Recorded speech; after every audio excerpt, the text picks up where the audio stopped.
Welcome back to JKMoto Podcast, a weekly motorcycle podcast for the everyday motorcyclist, covering current bike and racing news, especially this week, specializing in track riding and club racing. We truly do it all. And this week we are brought to you by Working Class Customs, which is a custom fabrication shop out of northern Utah. You can direct any other questions on that to Cole. And I'm Cole. And I'm Easton. We are your two favorite hosts of your favorite weekly motorcycle podcast, which we do need to, I think, cover the weekly discussion real quick. What's there to cover? Not a whole lot. We're just apologizing for missing last week. If you saw our Instagram post, had some personal things come up within the team. Apologize to you guys for missing last week's episode, but we're right back here this week, ready to cover some MotoGP and maybe some other action in COTA. Yeah, for the couple of you that thought I had a heart attack because of my old age, it's greatly exaggerated. It's not me. Yeah. I'm here. I'm ready to go racing. I got a test and tune coming up on Saturday. By the time you're listening to this podcast, I'll be 3 days out? 3 days out, ready to rock. Pretty excited to do a shakedown, make sure everything's ready for the season, and we'll make up for lost time. So you're saying you'll be 3 days out from your first track day then of the season? Yeah. Never in my life has this track day been more of a test and tune than this one. So, with the track day coming up for you, can I go ahead and throw our weekly riding tip out? Absolutely. All right. So this week's weekly riding tip is brought to you by Bittinger Motorsports. Bittinger Motorsports operates out of MSRH. That's down in Houston. Go check them out. We'll have a link down in the description. But here's your tip. And I have to preface this with when I was talking to Josh this week about the tip, he said, taking a little bit different, but he still thinks this is pretty important. So not necessarily riding tip, but still tip. And we'll get into it. So Josh says, don't push your limits too hard to get to the track or to get back home. Wrecking your vehicle and trailer on the way home is as bad or even worse than wrecking on track. Staying up late, loading your trailer, and traveling without sleep is no way to start a track weekend either. He has several friends who have had incidents during their travel to and from the track because they had to get back home or didn't want to miss the morning sessions or didn't get any sleep because of XYZ, blah, blah, blah. We all have those excuses. He says he's also guilty of that himself. If you're tired, rest. Get a hotel room, and drive safe the next day. So that is your weekly tip from Josh Bittinger down at Bittinger Motorsports. And this week he was actually at COTA with the Ride Smart people, showing off some pretty nifty gadgets from what I was seeing. Yeah, it looked pretty awesome. Sorry I missed that. We'll have to pick that up on the next time we can pull away and go visit him. Yeah, absolutely. Thank you for the tip, though, Josh. I think that's a good one. Contrary to my wallet, I made a habit of getting a hotel close by, so that or sleeping at the track, so that I don't have to do those early morning drives. Yeah, it is always nicer to kind of just skip that and go down the night before. And then you wake up there, your pit's usually already set up. You're pretty chill. You can actually eat some breakfast and just kind of relax. Yeah, and as you know, we've had a couple incidences coming, and not personally, but with people from the paddock coming or going. Unfortunately, it does seem like kind of a common occurrence that something happens.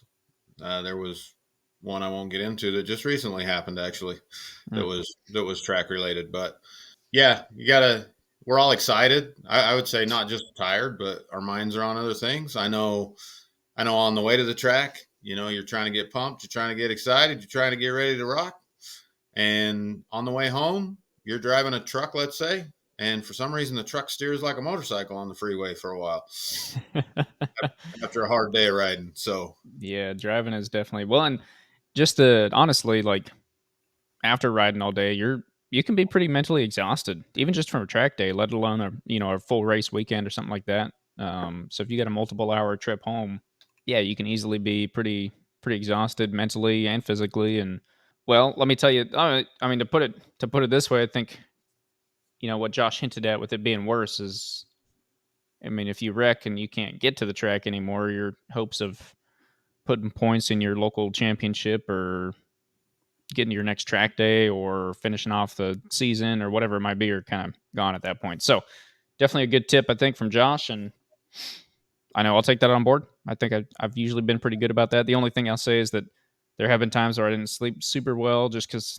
the nerves are going the night before, but generally been pretty good. That's good. Good. Thanks again, Josh. So we had a MotoGP race. We did. Mm-hmm. So why don't we roll the intro so we can get into that? All right. Yeah, I guess that sounds good. Yesterday at one point, I was in sixth.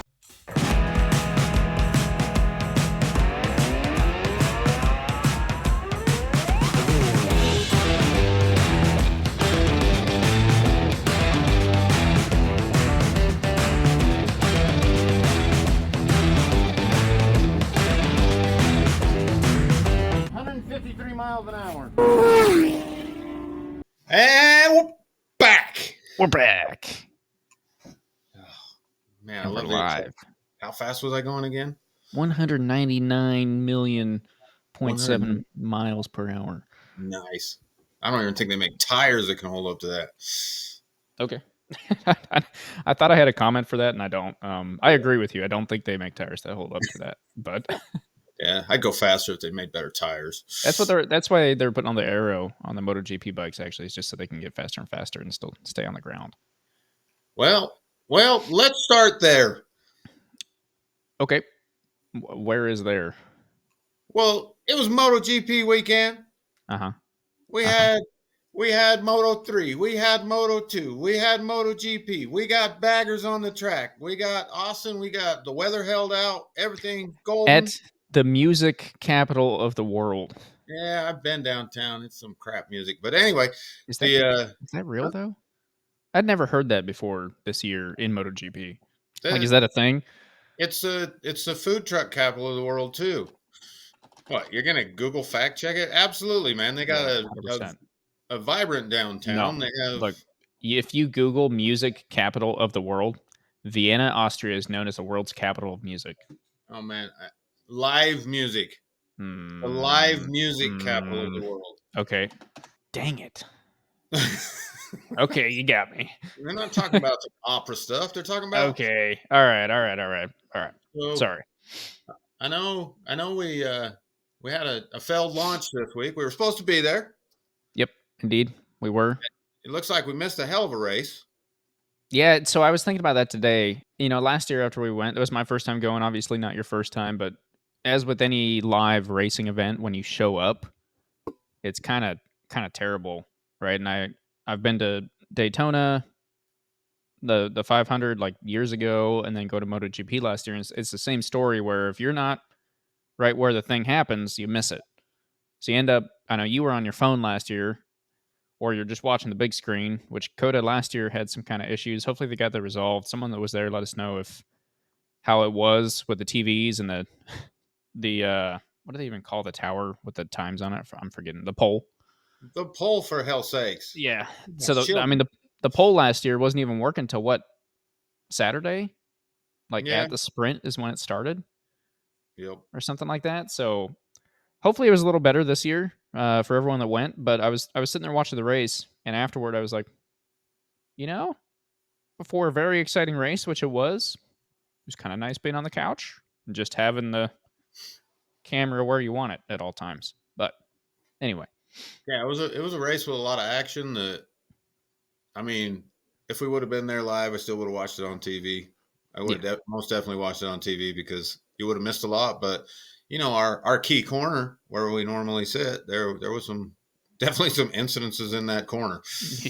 Yeah. But I mean, honestly, it was kind of everywhere. And we'll get into more details, but the other biggest thing I was thinking is, as of last year when they started putting the sprints in, some of the races when everyone just kind of settles and is waiting until the last few laps to go again, they get almost boring, right?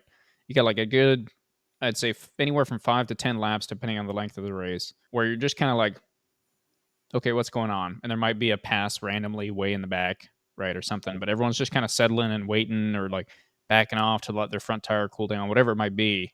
If you haven't watched this race yet, go freaking watch it. you will be sitting up, biting nails, grinding teeth on the edge of your couch, whatever it might be, the entire time. I guarantee it. It doesn't stop.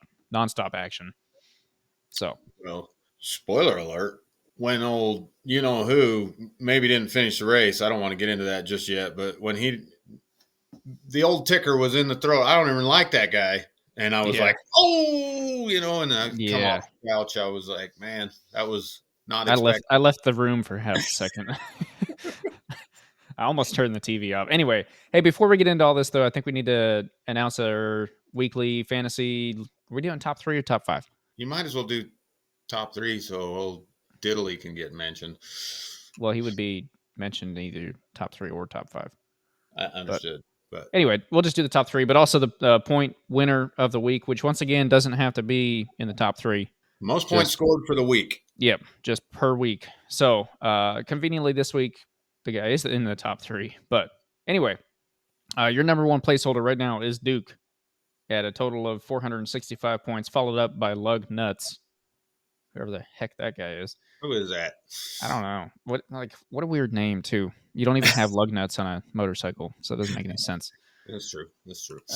With 441 points, and then Ole Head, which is you got to be something related to Olin's. Let me know when you send us your message what the point of the name is. Honestly, anyone that's playing in our fantasy league, if you want to get on and tell me why you picked the name, or throw it in the comments down below, that'd be great. Because some of them I'm like, okay, yeah, that makes sense, and others I'm just, Other ones are you had to be there. Yeah, I guess. And Allhead in third at 436.5 points. And Allhead, conveniently, you are the point winner of the week. So, with a whopping, insane 204 points, which is quick math, 12 plus 4 is 16. So 15.5 points above the next person after him. Yeah, I think there was probably a computer glitch. Yeah. Because for some reason they only gave me 100 points. I think it's he's only got a $14.5 million team value. So, anyway, those are your top 3. That is the winner of the week. Go ahead and reach out to us on Instagram. Send us a DM at JKMoto Podcast on Instagram. I'll get you hooked up with the prize.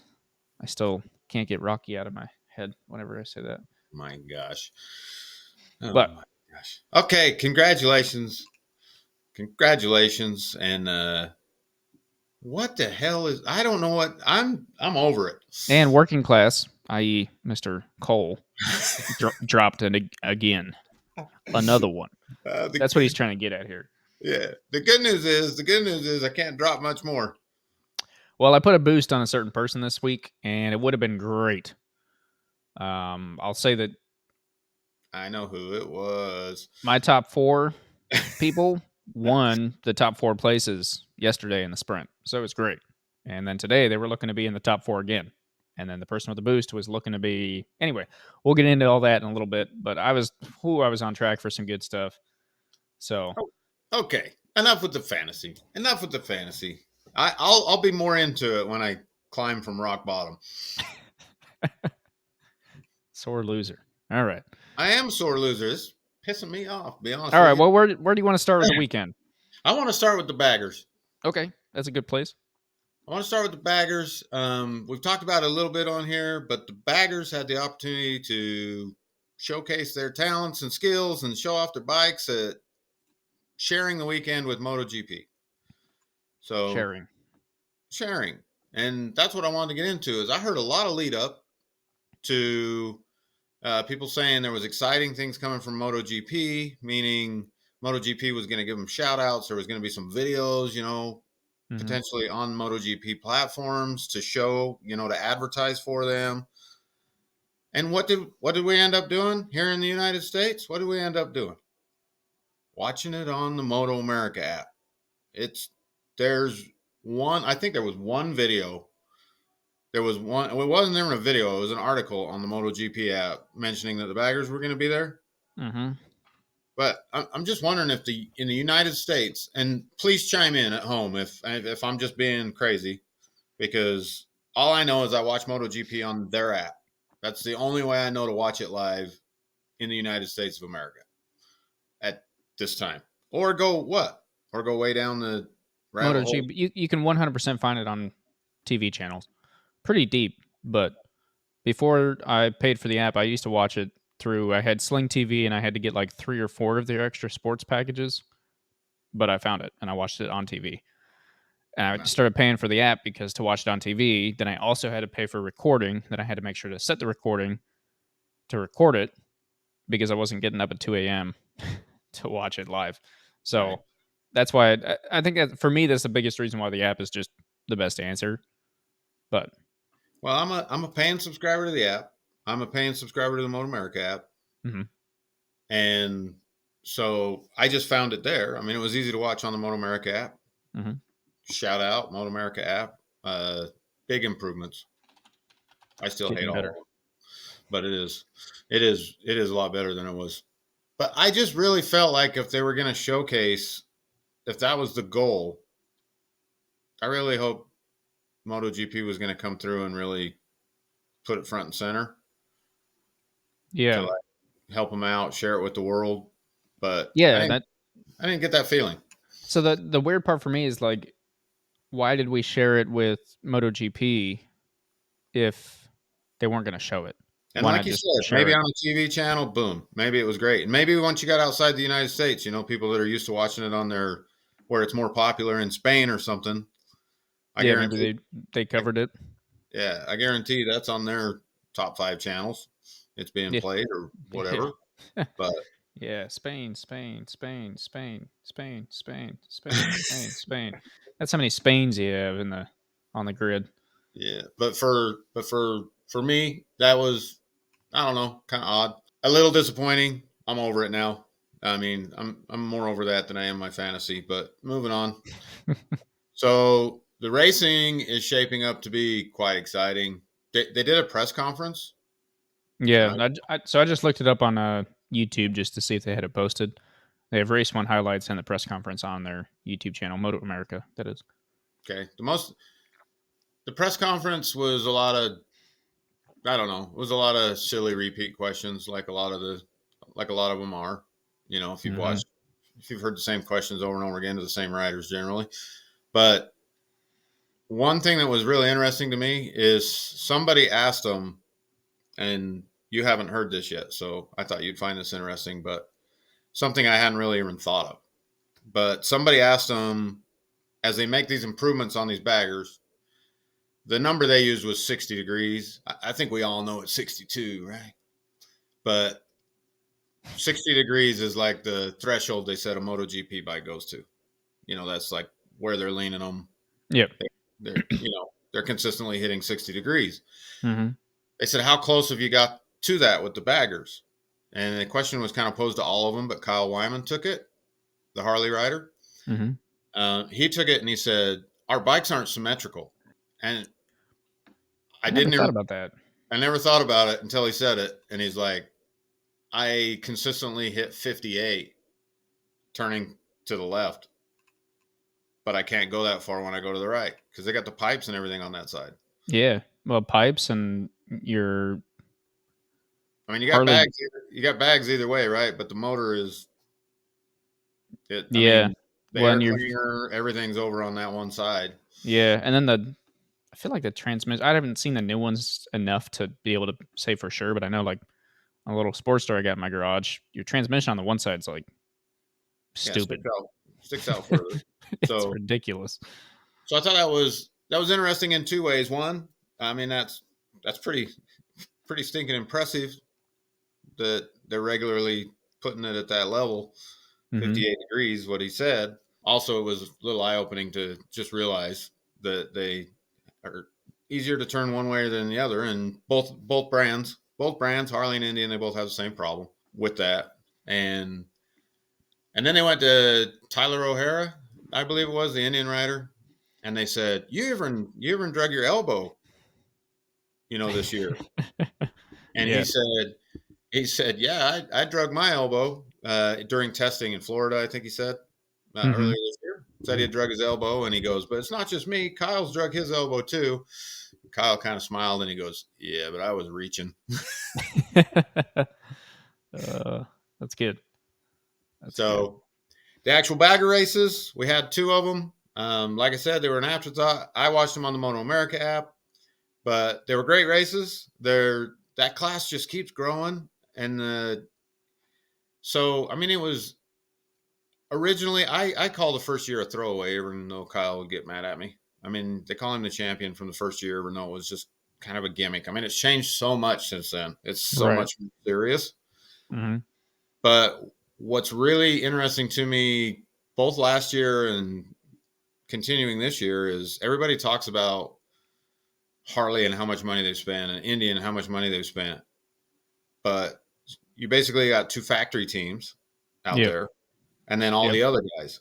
And when this first started, it was like the factory teams were almost the only bikes that could finish the race. The rest of them were blown up, crashed, whatever. Right.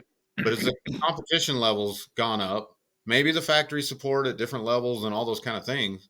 But you have a full field of bikes, and there's no guarantee it's a factory guy going to win. In fact, the factory guy didn't win the championship last year, Mm-hmm. So very definitely getting competitive, continues to get more competitive, and I don't know. It's not my favorite type of racing, but it's definitely fun to watch. It's different. It's new. It's cool. But the weird part about it is that like it shouldn't be new. I think that's what's so surprising to me is how long it's taken. Like, is a bike with bags on it has been around since bikes have been around. Yeah, but I mean, they've raced those bikes, I'm sure, but the first thing you should do is take the bags off. I mean, leaving the bags on them is the gimmick. Yeah, that's fair. I That's mean, fair. the Well, and bags, leaving the bags on them and the big old front fairing is the only like real thing that makes it a king of the baggers. Otherwise, you could just call it a king of the giant V twins. I don't know. it's just a high end super bike with a V twin shoved in it. Yeah, when you get up close and look at those bikes and you see the suspension and the tires and everything else on them, you're like, oh, that's not a it ain't a Harley under there anymore. That's But not any Harley I ever bought. they do have the bags are required, and then they have the weight requirement, which I think is the biggest thing to me is that still keeps it somewhat. This is still a bagger. So Yeah, and that was an interesting thing they brought up too. I guess I should mention is they were hitting 185 plus at Daytona, mm-hmm. and they were talking about just how fast that is, and the riders kind of said, we could go faster, but they're stepping in more and more trying to limit us because we've taken it as far as we've taken it. They're like, whoa, we're getting out of hand here. Okay, interesting. So there's more and more rules, it sounds like, coming in to start limiting what they can and can't do. Just to make sure it stays fair Probably based in reality because, I mean, and safe. Yeah, and yeah, that. well, pretty soon it's just a MotoGP bike with some stickers on the front. I mean, you see that in, I don't know, not to piss off the drag racer guys out there or anything, but there was a day when you raced a real car that was just fixed up, and then there was a day when fiberglass funny cars started showing up with stickers for headlights. And Yeah, and they pull back in the pit and take the whole body off, and you're like, what? yeah, you gotta it can't cease being a bagger, and they're at that line. They've been at that line. So Here's the question: has anyone like been underweight and then just loaded a bunch of like leather into the bag? I I doubt it. If you look at those bags when they're going around the track, as much as they're flopping around, and they probably don't even have a bottom in them. I mean, I'm just saying, if I was racing one of those and I was good, I think it would be really funny to like win or come in second and then pull up and just like take off your helmet and put on your hat and something that you got out of your bag, like open the bag up and just pull your gear out, whatever. you need to send that message to Kyle. Tell him next time he wins, that would be great. Yeah. Yeah. Great Well, fun. hey, Kyle, if you're listening, Bagger Anyway. races, they were great. If you like that sort of thing, you should go check them out. Who was? I'm trying to remember where. So Kyle won the second race. That's his third win of the year because he won both of them in Daytona. Mm-hmm. He won the second race at MotoGP, but I can't remember where he came at the first. Since we're on the Kyle Wyman, King of the Baggers at MotoGP. Race 1. Results and race 2. race. Results.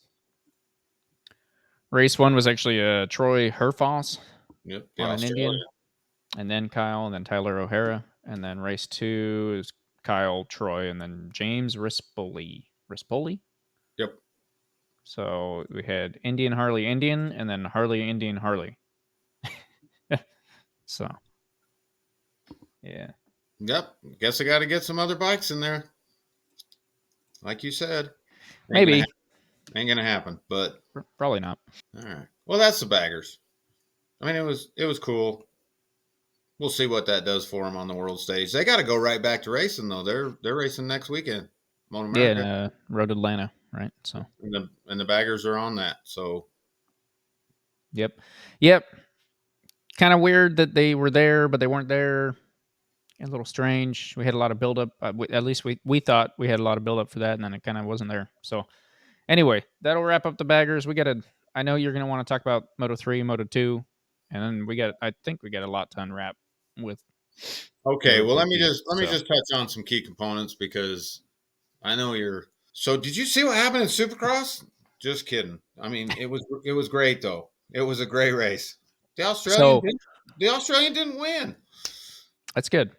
Maybe I don't know, but what I know about Supercross is that everyone that posted Supercross on their freaking whatever social media this weekend that I saw, I was like, "Are you kidding me?" Because they're all Americans and they're out there watching Supercross, and I'm like, "MotoGP is in town. It's way better, way cooler." Why? Out the bubble, boy. You can do both. Watch me do it. Yeah, but none of them do both, right? That's the issue. That's fair. I guess that's fair. Okay, so a couple things I want to touch on in Moto 3. Mm-hmm. I watched a couple portions of that race today. Okay, so I had some distractions, but I was trying to catch it. So in Moto 3, I mean, those are some of the best races, man.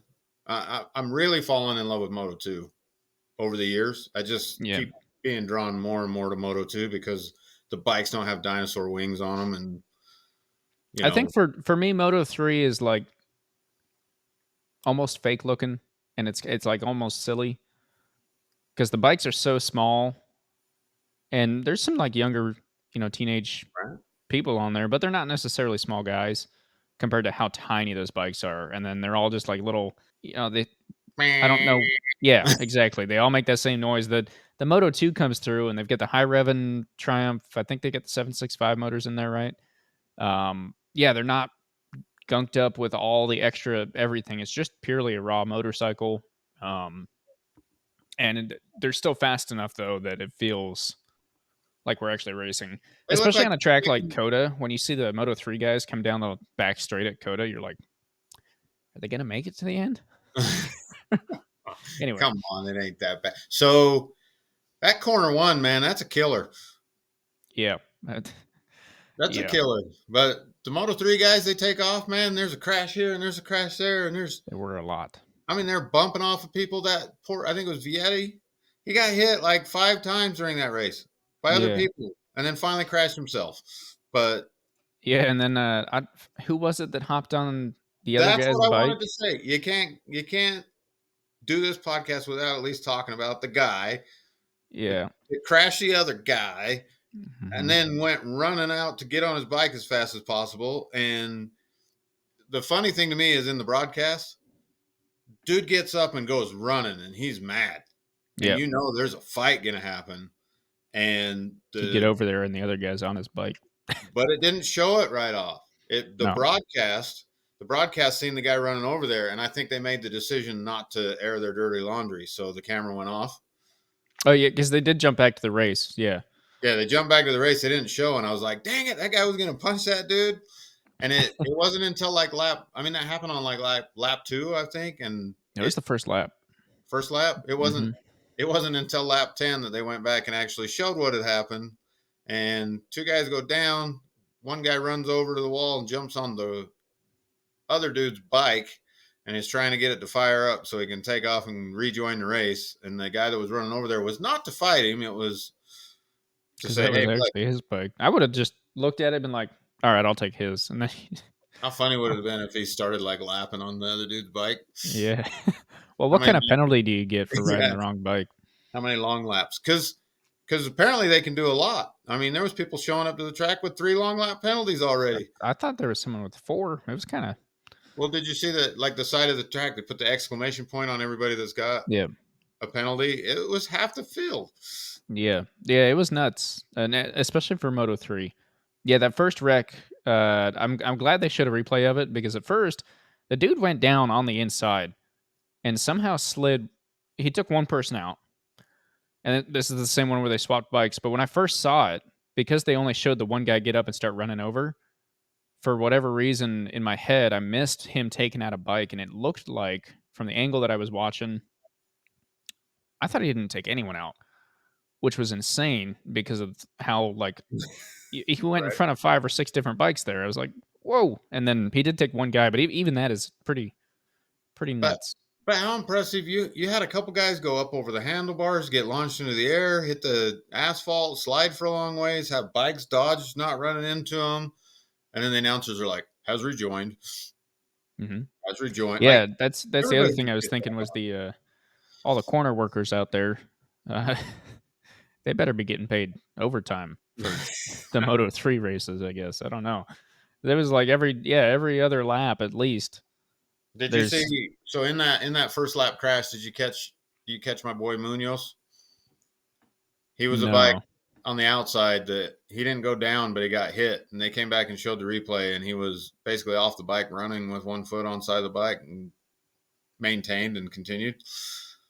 He was almost caught up in that, but he maintained. There's a lot of banging, Yeah, but that's great. Moto 3. Good old Moto 3. Gotta love it. I did enjoy watching it, not as much as I enjoyed Moto 2, which I guess sounds like maybe you're ready to get into Moto 2 a little bit here. Yeah, moving to Moto 2. So I have an actually I don't have an apology. I have a thank you for a certain rider in the Moto 2 grid on the Moto 2 grid. Are you ready to say it? Can you guess who it is? I know exactly what you're talking about. Oh, I mean, everybody else can guess by now too, so spit it M. out. Suryo Ahi. No, I'm just kidding.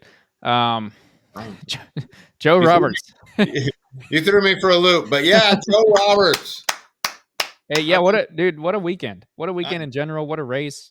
Wait, so last year, Joe, I hope you listen. If not, everyone, bear with me while I talk to him for a second. But last year, I was let down, and I'm not going to apologize for that because I was let down. Whatever the circumstance was, whatever it was, not necessarily blaming you. I was just let down, right? I want an American racer that can race. Well, this year, Joe Roberts showed up, which he's also been doing good. He's second in the championship, I believe, right now.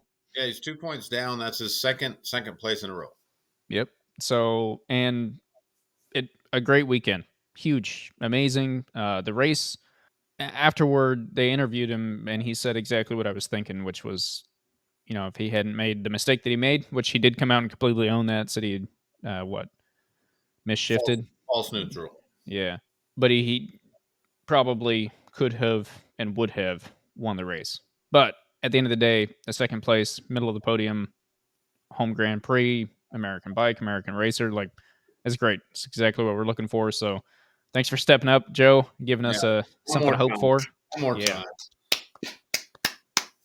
No, that was great. So he switched back to the American Racing Team this year. Hmm. That's been doing wonderful for him. It seems like he really clicks over there. Him and Mr. Hopper are Yeah. they seem to work well together. So I mean that's what got him that other job is how well they were working together before. So back into the fold. Seem to be doing good things. I wish they'd give the track house thing a little bit of a rest because it's a little early to just constantly every time they put him on camera talk about how he's going to track house next year. They haven't fired Yeah. there yet. It Yeah. may. I'm not rooting against it. I'm not rooting against it. Just say. Just let the guy race and win or podium, whatever it might be, and enjoy it for what it is. Yeah. I agree with that. I mean, we talked a little bit about that here ourselves, but it was kind of funny that's all the announcers could talk about almost the entire race. I was like, is there anyone else racing today? Like, oh, Aaron Canette's not going to make it. So Joe Roberts, Trackhouse, Aprilia next year. We'll see. This could be the turning point. It makes sense, though. I mean, every time they're in Portugal, they can only talk about Miguel Oliveira. So That's true. Any time they've got a home. I mean, in Spain they don't have that option because they're still talking about the whole field. But when they go to France, all they do is talk about Fabio and Zarco. So it just kind of comes with the territory. They want the home guy to win, make the fans come. That's why they come the next year. That's why they want an American in the top In tier. MotoGP. Yep. But yep. I would say, I mean, that was a pretty good race. That was a pretty good race. It was. I would say Sunday, we'll talk about the sprint and probably qualifying once we get to MotoGP, but Sunday was just a good day all around. Like, it had to be a great day to be there. It was a great day to just have your TV on at home and just watch because, man, there was so much going on.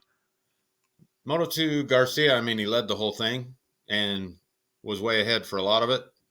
Mm-hmm. But that didn't take away from the battles that were going on. And that second place to like 8th spot was. Yeah. Well, and third and fourth, just freaking swapping left, right on the same team together, like just playing around back and forth. And then looks like some guy's going to pull away, makes a small mistake. Other guys right back up there and they're right back on swapping back and forth again. So yeah. Definitely worth a rewatch if you're looking for something to do this week while we've got a weekend off.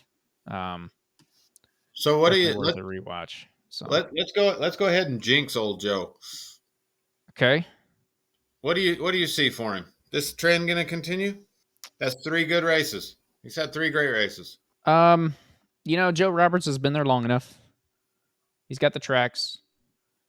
Back in the day, I would have said no way because the American racing bike, for whatever reason, didn't seem as competitive. It kind of seems like they've stepped up their game as a team, maybe. Yeah, both of them are doing well. Joe's got he's got the experience. He's got the I don't know because I haven't watched enough Moto2 to follow him because in the past he wasn't really doing so good. And so I didn't want to just watch every week and be like, well, I don't have anyone to root for, so I'll root for the American and then just get let down. Right. That's where it was at. So that's why I didn't really pay attention. There's other reasons too, but that was definitely part of the reason why I didn't pay much attention to it. So I'm more curious about your opinion, but I don't see anything stopping him besides something getting to his head. Okay. I'm going to take this on a tangent that may or may not be interesting. Okay. Here's my tangent. Cameron Beaubier. Oh yeah, I root for that guy when he was there, right? Yeah. Hardcore. Garrett Gerloff, I root for him hardcore, just simply because they're Americans. Yep. Joe Roberts, he's absolutely American. That's true. I agree with that. But let me point something out that is kind of interesting to me. First thing I'll say about Joe Roberts is he's been spending a lot of time in the off season out at Chuckwalla. I had the pleasure of being passed, if you remember, by Joe Roberts. Yep. I might as well have been parked, of course. But everybody you talk to out there says there's a new fire. He seems to be in the shape of his life. Everybody said he looking fast. I mean, he's setting new PRs for himself out there in the tracks that he's visiting. So something's changed in the commitment. Something finally clicked to get him another step up the rung. So I'm cautiously optimistic that he's going to have a great year throughout the whole year. And I hope that's true. The tangent I was going to go on is we talk a lot on here about we need to bring the kids up into racing. Mm-hmm. There's more people than we realize. I mean, me and you learn all the time. There's a lot of Americans that are actually trying, but making a serious attempt in today's world, there's not the infrastructure is not here. So these kids are moving to Spain or wherever at an early age.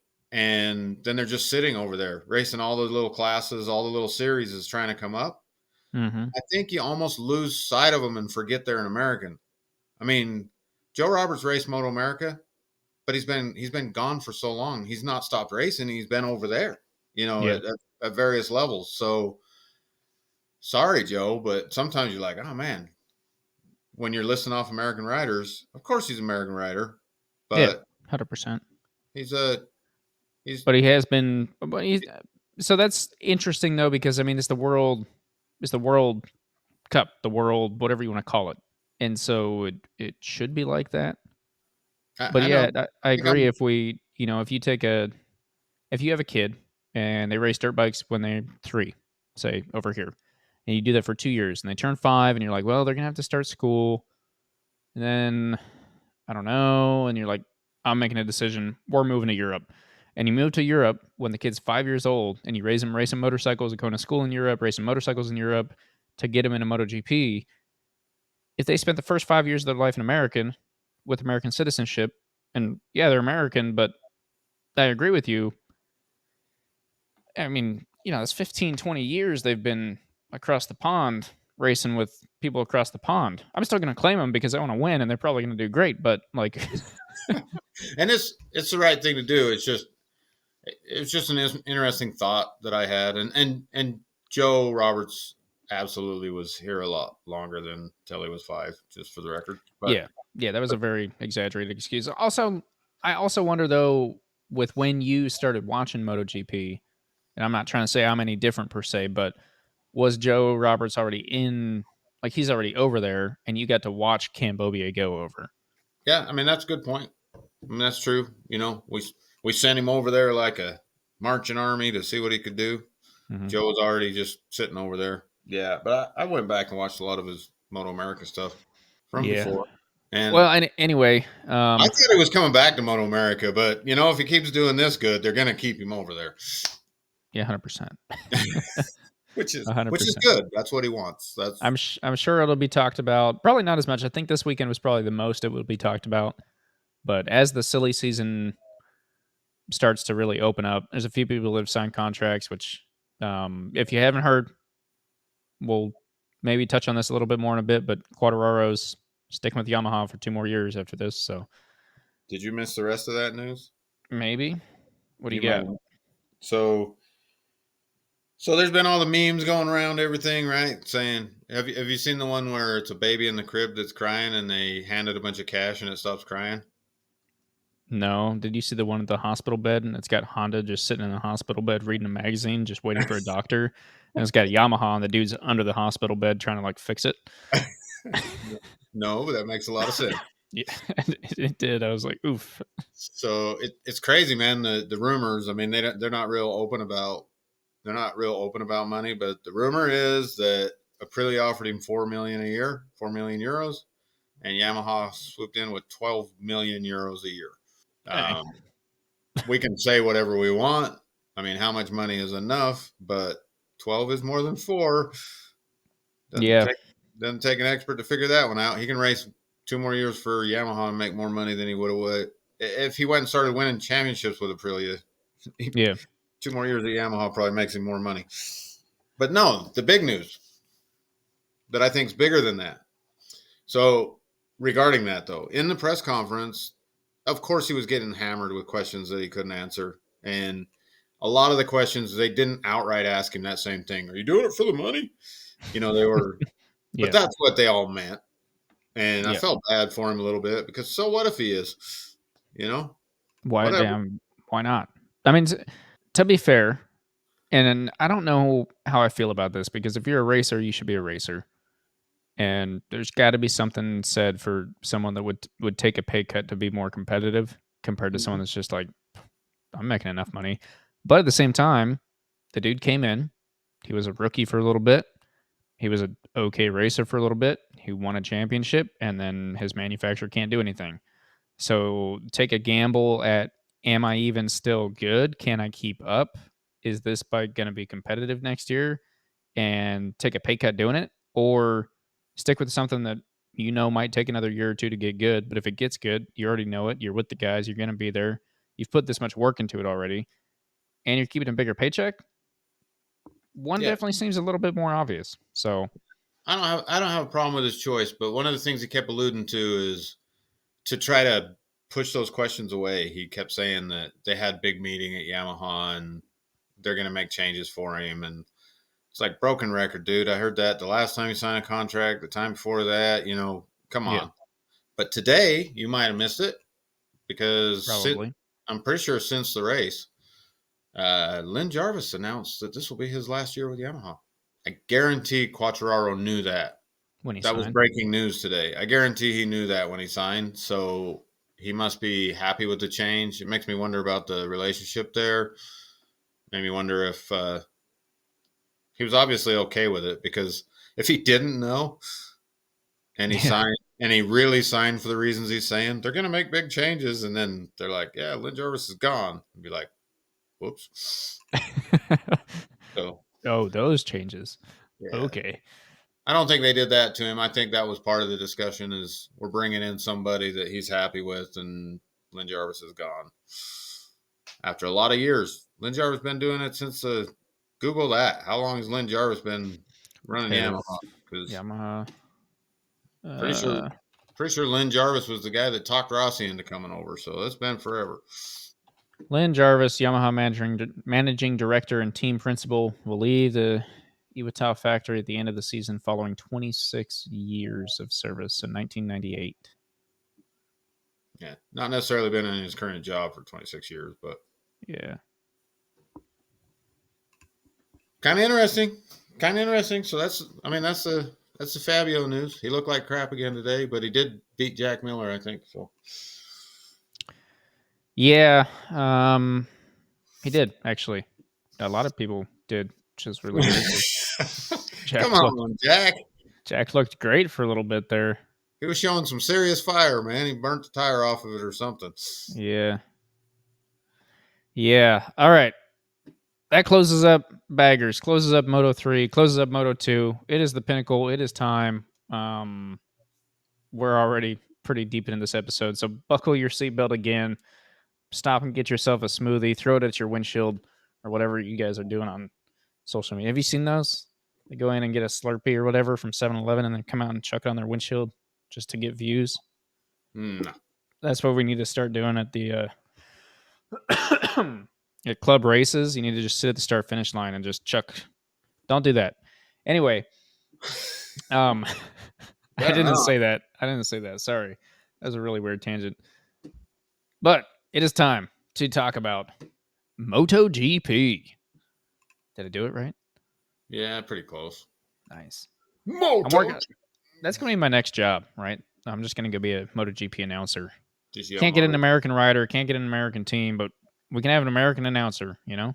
An American announcer, you can be like, that guy is box office. They did it again. I hadn't heard that one for a while, but apparently Pedro Acosta is just box office.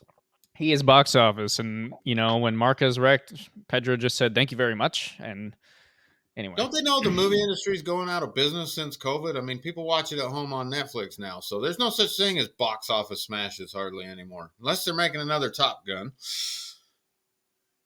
I digress. MotoGP, please. Okay. All right.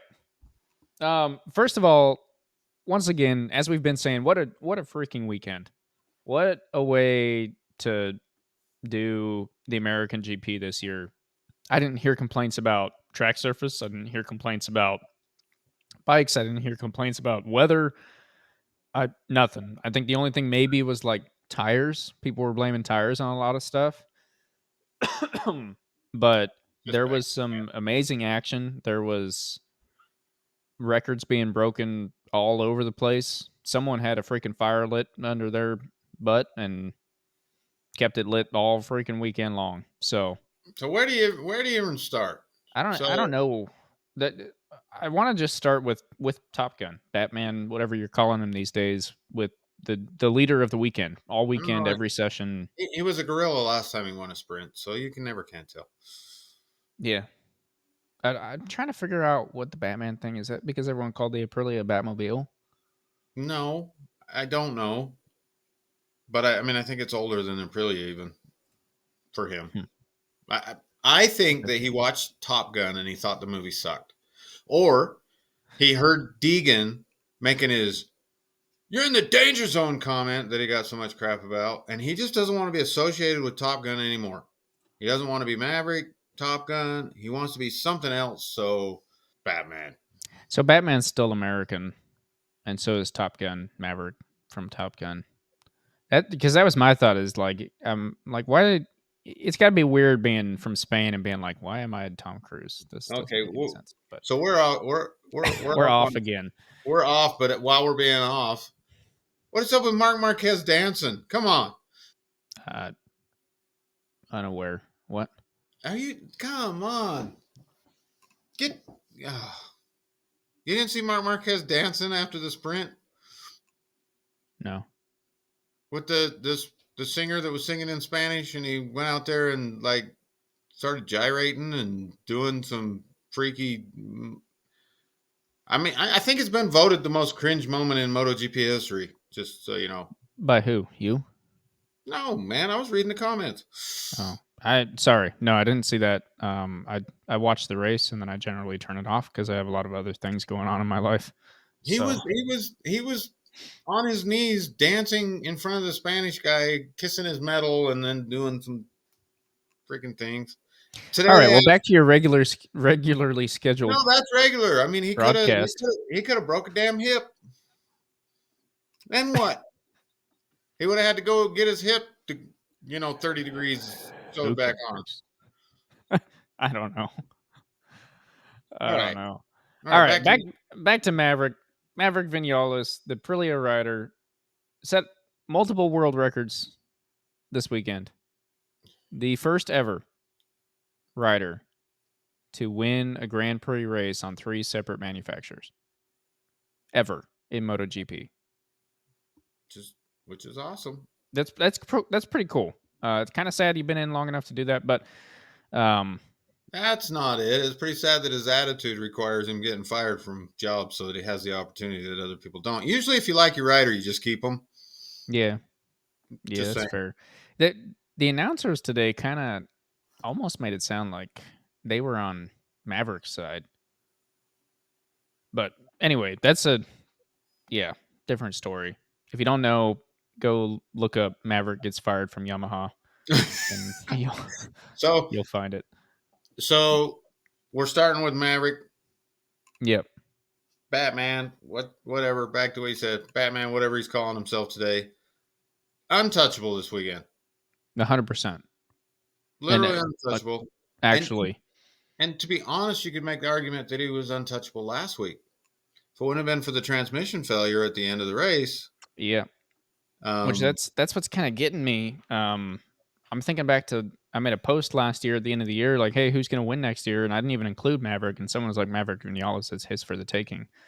And if you're listening, good job. chime in right now. I'm starting to kind of maybe you were onto something. Yeah. What scares me and always has though is that he's never been consistent in the past. He's done things like this in the past. He's showing pretty good consistency right now, and so maybe it is his season.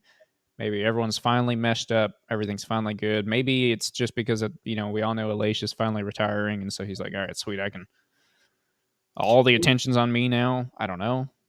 Well, look at the way he handled last week when they had the transmission failure. He basically, I mean, I don't know that he handled it perfect about the mechanical, but who he blamed about the mechanical and that, let's leave that aside. His overall attitude was like, this bike's finally ready to race, so that was unfortunate. Let's see what we can do next week. Like he's not even entertaining. He doesn't act like he's even entertaining a championship. He just wants to win a few races and, show that he deserves to be there. But if he keeps doing this, then he's going to keep at the level. Yeah, it wasn't like a one-off thing this weekend. It was, no. To put it in perspective, in Q2, he ran a 2:00.864, which was an all-time lap record for motorcycles at COTA, and of the only one in the twos. Everyone else was a 2:01, and not by by 0.3 of a second, which in MotoGP that's pretty big. To see that big of a gap in qualifying, pretty huge, because usually like your top 3 guys they could be within a thousandth of a second, and so that's Q2. And then in the sprint, takes off, He was just never gone. never to be seen again. Yeah, he was just gone, Nothing there. which was impressive. It But was. that's what made today's race so much more impressive, though. The most Normally, impressive part of today's race to me was the last lap, or the second to last. It might have been the second to last lap. Yep, for Maverick. So before we get into what happened at the beginning of the race, he was in first for the last few laps of the race, and it's the second to last lap coming around, and Pedro had cut back up to him within 0.7. You see his team out there with a sign that says Pedro 0.7, freaking let's go, go. right? And this is the last lap of a 20 lap race in 90-degree whatever weather. He had done some things that caused him to probably burn the crap out of his tire and get rid of it at this point. And the man by the third sector was up a second and a half. And by the time he came around to the finish line, he was 2 seconds ahead. Like, him, him and his team outclassed everybody this week. And 100%. And if you need, more, he had a terrible start. Yeah, he came into turn one and got Booted. I mean, in turn one at COTA is terrible.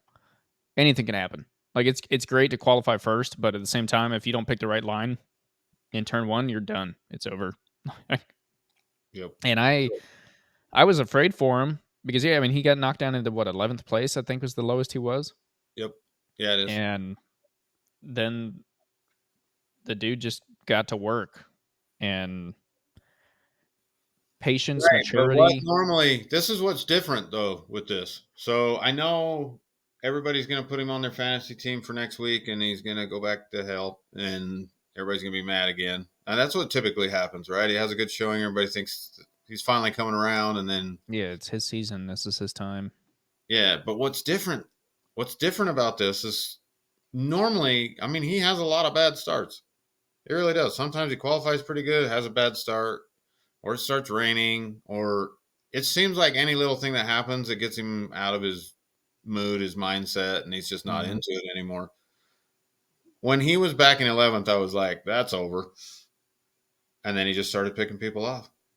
He proved that the bike had that speed. He had that speed, and he didn't get frustrated. He just came up through the field. And so kudos to him. That's a big turnaround just from an emotional standpoint, I think, from seeing that. I think it's the hair. What is he's running that kind of him Tom and Jorge Cruise. Martin? Everybody's racing to see who can grow their hair out right now. Yeah. Well, I think he is trying to become Top Gun, but not military Top Gun. He's going for Tom Cruise Mission Impossible, nice long Maybe. hair that he can I don't know. But yeah, great job, Maverick, this weekend. Great job last weekend or last race weekend, like you said. We'll see. I'm not sold on I'm a freaking Maverick fan now. Go Aprilia, go Maverick, Top Gun, Batman, you got it. But Gorilla. Don't forget the gorilla. Gorilla, whatever. It was a great week. Sorry. Great race. Great weekend. It was okay. So that's impressive. Maverick.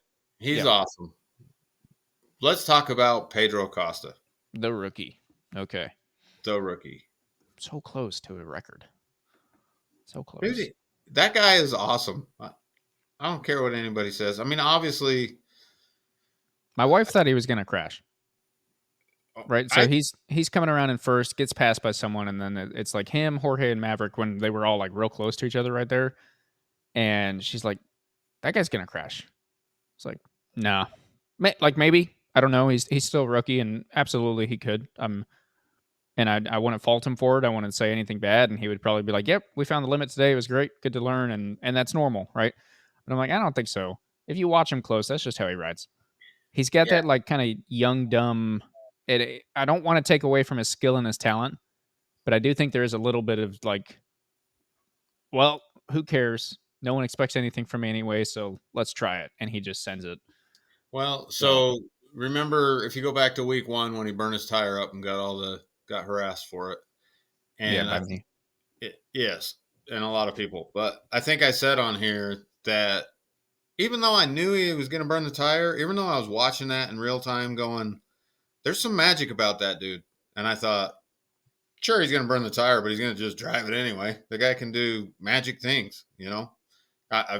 We've seen him do it in Moto 3. We've seen him do it in Moto 2. There's been some just crazy things that he's done. So a lot of that magic got showcased today, I think. His ability to, not to bring up Bagnaia, but we talk about the robot, and he's done some things over the years that we brought up that are like, well, that's not robot, right? Yeah. But Pedro does that every lap. Like, if this line ain't working and nobody's ever went over here, I'll try it. Yeah. Or like, I don't know, braking later when you can't and just doing it anyway. Dude, he was doing some top rack type braking today. He is nuts. He's super fun to watch. I think my favorite part is that he does have that attitude of I'm a rookie, but I don't care. And not in the like I'm just gonna let the bike do whatever. And he doesn't let people stomp him. Right? It doesn't matter who's next to him. People are like people love when he passes Mark, right? Because it's the whole Mark versus Rossi, now Acosta versus Mark. Got it. But put him up against Bagnaia, put him up against Martin, put him up against Vinales. Yeah, He doesn't care. He's just going for it. And that's probably my favorite part is that he's a riot. So I don't mean to just keep bringing up memes, but I have to bring up. Have you seen the one with Valentino Rossi talking into the microphone, and Mark Marquez is just in the background, like giving him the evil stare, and then it's got Mark talking into him a similar microphone, and Pedro's giving him the evil stare in the background. Mm-hmm. I like that one. Yep. And But he's not a know-it-all either. I mean, he's the first to admit. I mean, right after the sprint race, he said, yeah, those guys passed me. They did this and this, and this is what I learned. I learned this, and this, and tomorrow I'll show you.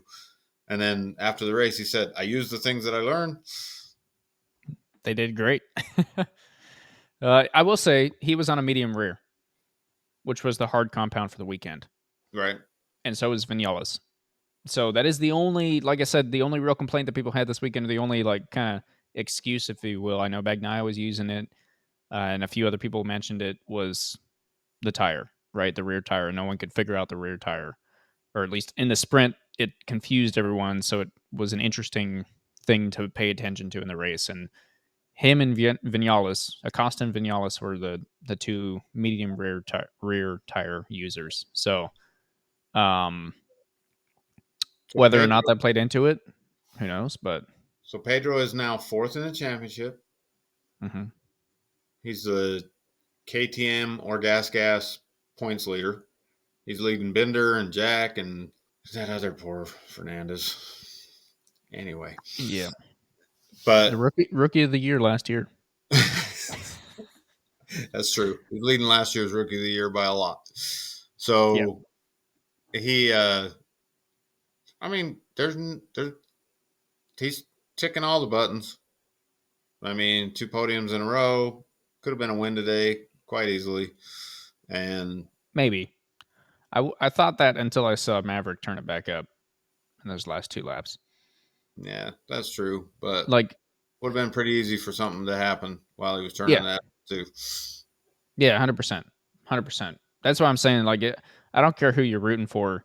It was a weekend of just sitting on the edge of the couch and being like, oh, okay, all right, hold right, and just like I was talking to TV the whole time. So, but my other point for Acosta before we move on to anyone else, is that he's just slowly coming further and further up.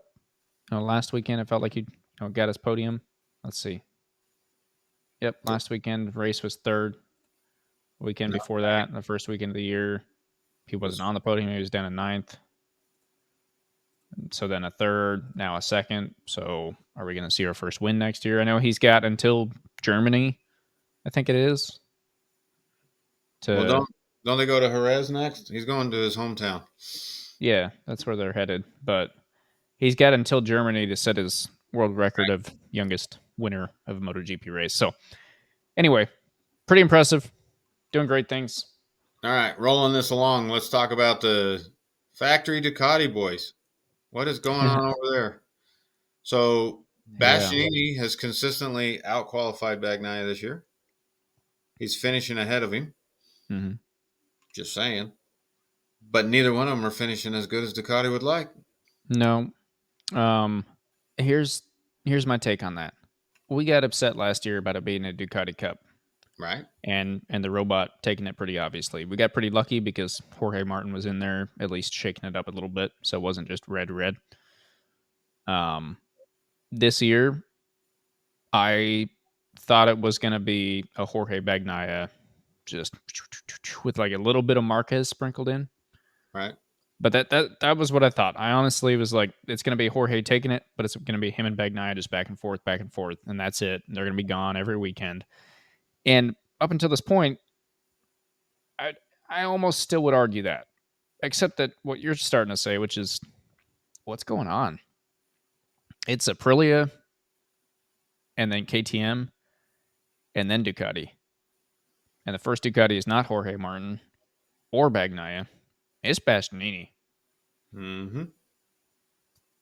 Weird. So, yeah. So this particular race, obviously, I think Jorge Martin burned his tire out,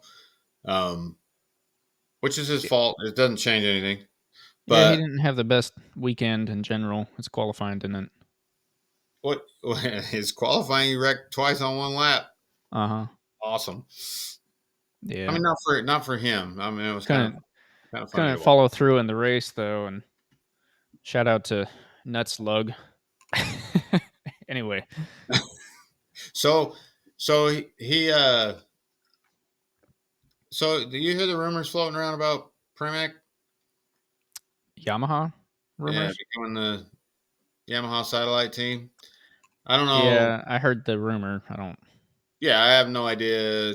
I'd heard it in the press conference, and I was laughing, so much because they asked Jorge Martin, "So if Pramac goes to Yamaha, would you stick with Pramac or would you go find another Ducati?" I was like, "Are you freaking kidding me? You guys spend every week talking about how much he wants a factory Ducati team. Look at what Yamaha's doing right now. You think like what?" He, well, he's already said like 10 times that he's out of Premac this year, regardless. Yeah, So he said their decision doesn't matter to him because he's gone. But Franco Morbidelli was doing okay. was yeah. Was. But it led me to the conversation. I was like, oh, poor Frankie. Don't turn it on now. I mean, if Frankie turns it on now, and Gets put right then back on a Yamaha. they're going to stick him back on a Yamaha, bro. I mean, you can't win. uh, You're in a lose situation around here. yeah. It was Um, good. It was good to see him doing good. It was unfortunate he crashed out. I'd like to see him, you know, do better, but everybody can't win. I gave up hope on that guy. Yeah. Which brings Um, me to Mr. Golden Underwear. there we go. Here it is. All right. No, I'm proud of the guy. I was proud of the guy. I thought he did awesome. I was rooting for him from the standpoint of I wanted him to prove that aero didn't matter. He can take his Ducati with all its fancy aero, run Break into it every off. single person on the track and bust every wing off of it possible, and Yeah. then still win a race. But apparently they can't turn without it. That wasn't a turn. It was way too much braking. Well, the Because tire if was you, turned when it went down. yeah, so I went back and kind of rewatched it. Obviously, they did the replays, and it was actually kind of nuts how quickly that bike just said nope. Yep. Um, Man, was fortunate he wasn't injured, at least yeah, as far as we know at this point, because he was stuck under that bike for a while. yeah. Great weekend for Mark. Took second in the sprint. Came out fighting in the race. Was kind of up and down, fighting all over the place, but everyone was fighting all over the place. That's once again just an amazing race to watch. So you can't say Mark was much crazier than anyone else out there. Finally gets in the first place and just got to stick it out. Obviously, I'm a Mark fan, but I think besides the diehard haters, there's got to be a little bit of all right, yeah, the king of COTA, he could come back and prove it. Who did he? I think Jorge Martin. Uh, when they showed the replay of that arrow getting ripped off his bike, Mm-hmm. I know that it was a different corner, totally different situation, totally whatever. But I had a flashback from last week when he ran into Bagnaia because he was leaned and just coming over on top of a bike. Yeah, it was Jack, Jack, yes, you're right. and I took that more as just Those are two dudes that could do that and be perfectly fine, and they're not going to blame anyone for anything. No, I agree. And I do not mean to be taking a hit of him. It was just later in the race, they showed like a replay from the back. Mm-hmm. And I was like, you just ran into somebody. It was a racing incident. It was nobody's fault, whatever. And this was a racing incident as well. But it just seems like you would be a little more. I mean, he was just in it and leaning. It was his head that hit the bike both Yeah. times. Yeah. His head was the But, first thing to hit the bike. yeah. I'm not trying to pick at him. Like I told you, I like him out there. What do you think? So everybody was so quick. Not you,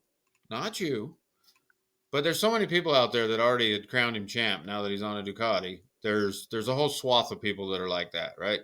Oh, Yeah. Mark, he'll win the championship for sure. Mm-hmm. He's not out of it, but what a hole he's got now. I mean, is he in the top 15 in points? He Probably still beating the Honda guys, I guess. What a joke. he is down in 8th. Only 8th? Yeah. I mean, I guess he's scored points in the sprints.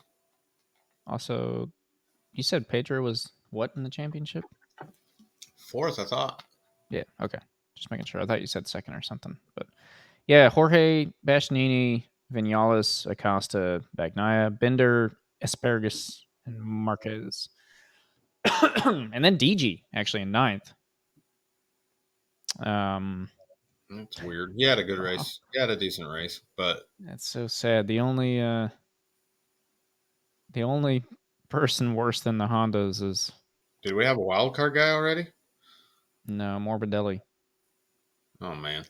0 points. Anyway, yeah. It's, what was your you were going somewhere with that? Whole slew of people saying he's. And I was just saying he is in a huge hole right now. He's got 2 DNFs already. 3 races, 2 DNFs. Yeah. But it doesn't sound quite as bad when you say he's in 9th, but I know there's a huge gap in there. But he's in 8th and he's 44 points behind. Yeah. So, but to be fair, Martin has 80 points. Bastianini is 59. So that was my only thought on Jorge Martin this weekend was the reason I lost a bet, and my thoughts on him this year in general is that he and he said it and people have said it is that he's matured. And I think every racer possibly goes through not goes through. Sorry. Let me restart that. Every racer should realize at some point that if they finish in the top 5 in every race, their chances of winning the championship are way more than win, DNF, win, DNF, win, DNF, DNF, DNF, win, win, right? That's how Joan Mir, our lovely Honda rider that can't do anything anymore, won a championship back in the day. He didn't win that. We talk about this all the time. He didn't win that many races that year, but he was so consistently in the top 5, top 3 that he won the championship. So I think possibly Jorge Martin, after Q2 just went so bad, he's just like, okay, that's fine. We're just going to keep our heads down. You brought up Joan Mir, and I know it's not even worth talking about, but I'm sure they don't keep track of this stat.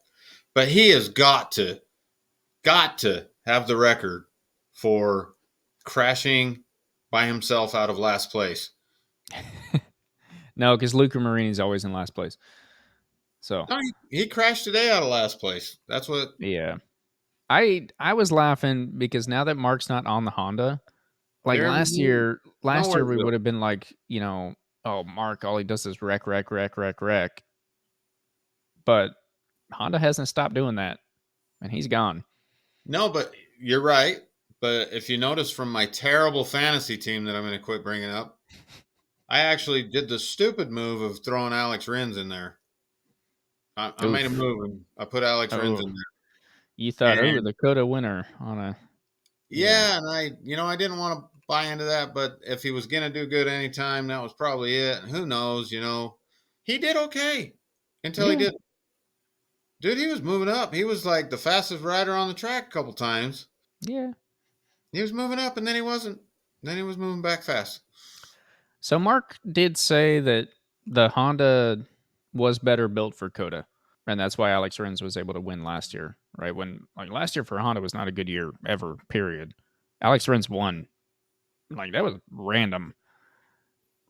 What I read was that he was talking about how there's a lot of stop and go corners. So stop, point, shoot, go, right? Mm. The Hondas are just good at doing that, and Ducatis are not as good at doing that. And so they definitely have a better chance, at least in the past. Well, Anymore, it almost seems like Honda and Yamaha have just tried to keep up and tried to keep up and tried to keep up so much that they don't even have the advantages they used to anymore because they've gotten rid of them in chase of something else. And so there's just nothing there, period. I agree. They're not great at anything compared to the other bikes. Yeah. I'm sure they're amazing to ride. Maybe. Maybe not. I don't know. I don't So, know. so yeah, Mark Marquez ate it. You know what else happened? Jack was up there fighting. Both in the sprint and the race. Yeah. Was up there fighting hard and must have lost a tire because he sunk and sunk and sunk and sunk. And He did become a bottleneck for a little bit. yeah, that's typical. That's been Yep. typical, Yep. unfortunately. Yeah, but it was nice seeing him in the pits with the cowboy hat on. And did you notice the trophy that they handed out? That's the same every year. The handlebars. Is that what it always is? I've never noticed before. There's no handlebars on a MotoGP bike. This is true, and it's just terrible anyway. It's the Texas Longhorn handlebar. I don't know. Yeah, but like it looks like a dirt bike handlebar complete with a little Renthal foam protector thing. And I'm like, that's not Yeah, not a fan. even Circuit of the Americas doesn't know what they're also. Did you watch the race live? Mm-hmm. And so you got the Western Texas rodeo intro, Mm-hmm. the Western theme music. They really went all out this year in the rodeo thing. Yeah, Like wow, I don't like it. Where I'm from, if a non-cowboy wears boots and a hat, you beat them up. yeah. And so, from my standpoint, just seeing all these people that aren't cowboys trying to wear hats and boots, and And I think most of Texas would agree with you because it's Austin. it's And I true. like if you're from Texas, back me up here. I don't know, Josh maybe, but all the cowboy Texan people of Texas, I believe, live in some of the other areas, and I think Austin's kind of the keep it weird or whatever, Yeah. keep Austin weird, right? So Yep. But yeah, they lean a little too hard into the whole rodeo thing. I think yeah, it's it. It's Jorge not. Martin did say he was going to have a steak every night he was here in America, though. That's true. They love our food apparently. It's like I don't know what an American dish is. I just know that they have hamburgers and steak, and I will eat a steak every night that I am here. So uh, pretty good. uh, yeah. Anyway, I is refrain there from my any comment. What else you got on the MotoGP? What else you want to cover? When's the next race? next race coming up in 2 weeks? So next weekend we got Moto America, which I'll be Yes. watching intently, and we'll be covering that. They'll be down at Road Atlanta. I, I don't know. That's not that far away from here. Anyway, so we'll be watching that, covering that for you guys. And the week after that, we headed to, you said it earlier, yep, España, Circuito de Jerez, Angel Nieto. Yeah. I don't think we have many listeners in Spain. If we do, Yeah. sorry. Good job on this, everybody. So we're gonna make up for missing COTA though, right? What do you mean? I mean, for not being there. Sorry to the people we were supposed to see there. Sorry to the people we were supposed to film some stuff with. We'll make it up, I swear. But our next big ticket. Yep, coming up in May, Moto America is going to head down to Barber in Alabama, and we're going to meet them there and watch some racing, hang out with some racers, and then do a track day the day after. So it's both of our first times going to Barber. So I'm super stoked about that because Barber is just iconic here in America. Big track, as far as I understand. Big grandstands, huge museum there. It's like if there was an option besides COTA to bring MotoGP 2, I feel like if Barber was 10 years newer or updated. No, it's the style. That's a whole nother. Anyway, That's a whole nother. it, But we're going there. We'll talk about that when we get there. And tomorrow, I'm bringing home a new horse to the stable. Oh, what do we got? It's a surprise. Okay. We'll bring it up when we get it. Okay. But it should be in my possession by the time you hear this podcast. Good deal. So we'll be ready for an announcement on that. Can't make any promises about this coming weekend. So your next week's podcast, but definitely by the week after that. Perfect. So, all right. Yeah, I think that's everything I wanted to cover. Once again, as Cole mentioned, and as we said in the beginning, we're very sorry we couldn't make it out there. We were super excited about that trip. It was going to be great. Hope that everyone that did go had a lot of fun. Hope that everyone watching at home enjoyed that race as much as we did. It was great. Super awesome weekend. Once again, Joe Roberts, thanks for pulling through this year and at least giving us a good home Grand Prix. Let's see if we can keep it up and keep you rolling. And then, yeah, if you haven't watched that race and you're still listening to this, go watch it. 100% worth it. They're action the entire time. You won't get bored. Guarantee it. Sprint's pretty much the same way, but the race was just like the race didn't feel any longer than the sprint with how much action there was. So, agreed. And that is that's everything I got. Since we didn't mention in the beginning, if you're here on YouTube, thank you. Click the subscribe button down below if you haven't already. Throw a like on the video and leave us your comments. Let us know where you're listening from. If you're not on YouTube, we do have a YouTube channel. Go check it out. If you're on YouTube and you didn't want to watch this, or you watched all of it and you're like, I can't just dedicate an hour and a half to 2 hours of my life every week to you guys watching, we are on many podcast platforms. So go check all of those out. RSS links down in the description. Whatever platform you'd like to listen to podcasts on, I guarantee we're on it. Click on the RSS and you can find that. And we appreciate you guys being here with us. Thanks for coming through that 1 week off that we had. We're back at it, and we'll see you guys next week. Perfect. Thank you, everybody. See you next week.